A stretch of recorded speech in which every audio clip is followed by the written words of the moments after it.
Bismillahirrahmanirrahim. Assalamualaikum warahmatullahi wabarakatuh. Alhamdulillah, pada kesempatan ini kita bisa belajar kembali di mata pelajaran akidah akhlak. Semoga kalian tetap semangat, disiplin, dan fokus untuk mengikuti pembelajaran dari rumah. Anak-anakku kelas 8 yang Bapak banggakan, kita akan mempelajari tentang pengertian dan hakikat Al-Quran. Al-Quran menurut bahasa berasal dari kata qara'a yaqra'u Qur'anan, yang artinya bacaan atau yang dibaca. Pengertian ini didasarkan pada firman Allah dalam surat Al-Qiyamah,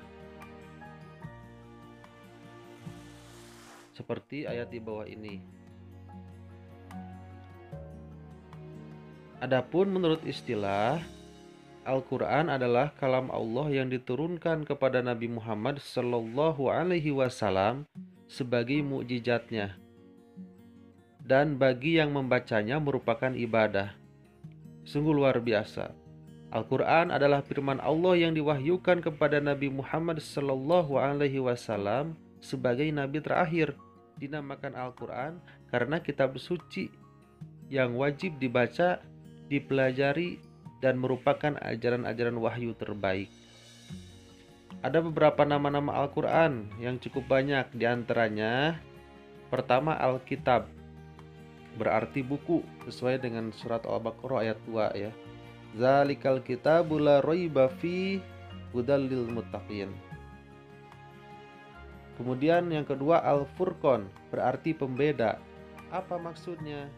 Maksudnya, Al-Quran menerangkan secara jelas mana yang benar dan mana yang salah. Nama ini diambil dari firman Allah dalam surat Al-Furqan ayat 1.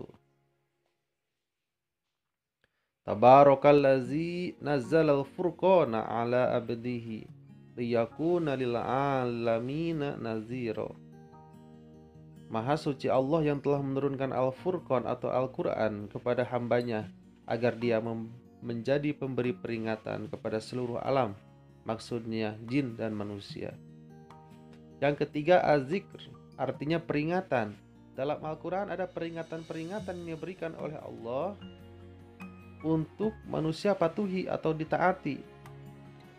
Karena banyak ayat yang berisi peringatan tadi ya, yang diambil dari firman Inna nahnu nazzalna dzikra wa inna lahu lahafidun, yang artinya sesungguhnya kamilah yang menurunkan Al-Quran dan sesungguhnya kami benar-benar memeliharanya.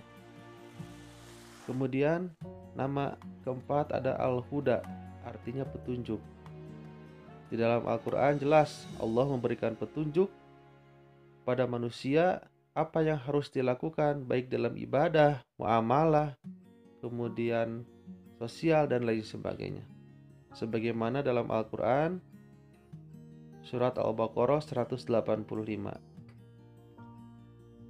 Kemudian yang kelima ada An-Nur, berarti cahaya.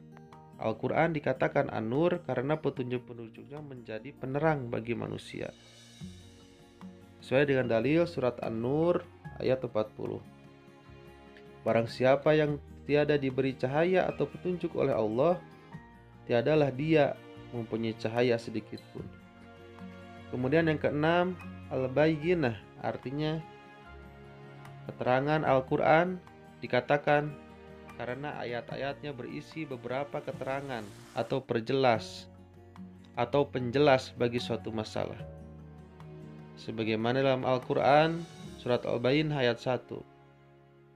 Orang-orang kafir yakni ahli kitab, orang-orang musyrik mengatakan bahwa mereka tidak akan meninggalkan agamanya sebelum datang kepada mereka bukti yang nyata.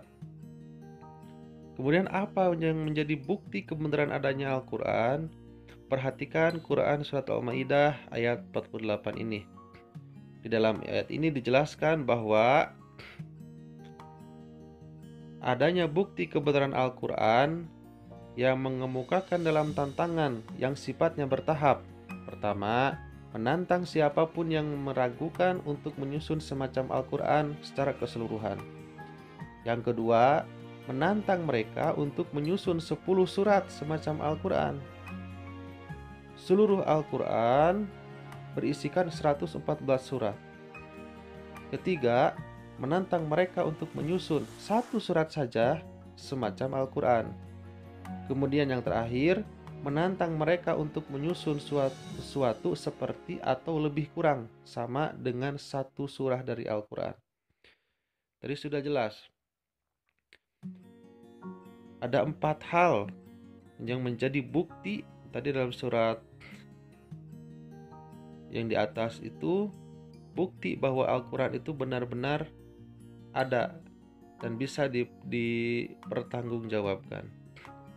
Kemudian dalam pemerintahan Abu Bakar muncul beberapa orang murtad yang mengaku sebagai nabi. Mereka mencoba membuat tandingan Al-Quran, tetapi tandingan yang mereka buat tidak ada nilainya.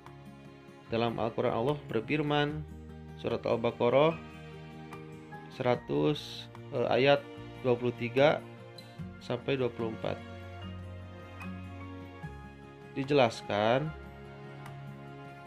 jika kamu tetap ada keraguan tentang Al-Quran yang kami wahyukan kepada hamba kami atau Muhammad, buatlah satu surat saja semisal Al-Quran dan ajaklah penolong-penolongmu selain Allah. Jika kamu orang-orang yang benar, maka jika kamu tidak dapat membuatnya, dan pasti kamu tidak akan dapat membuatnya, pelihara dirimu dari neraka dan bahan bakarnya manusia, batu yang disediakan bagi orang-orang kafir. Na'udzubillah summa na'udzubillah. Anak-anakku yang Bapak cintai, selain kita harus memahami pengertian dan nama-nama Al-Quran, tentu kita harus belajar dari sekarang untuk selalu membaca Al-Quran, agar kita dipelihara oleh Allah dari segala hal-hal yang bisa merusak hidup kita. Karena di dalam Al-Quran kita sudah dijelaskan, sudah diberikan pedoman bagaimana kita menjalani hidup ini dengan baik dan benar untuk mengharap ridho Allah Subhanahu wa Ta'ala. Untuk hari ini dicukupkan sekian. Terima kasih. Assalamualaikum warahmatullahi wabarakatuh.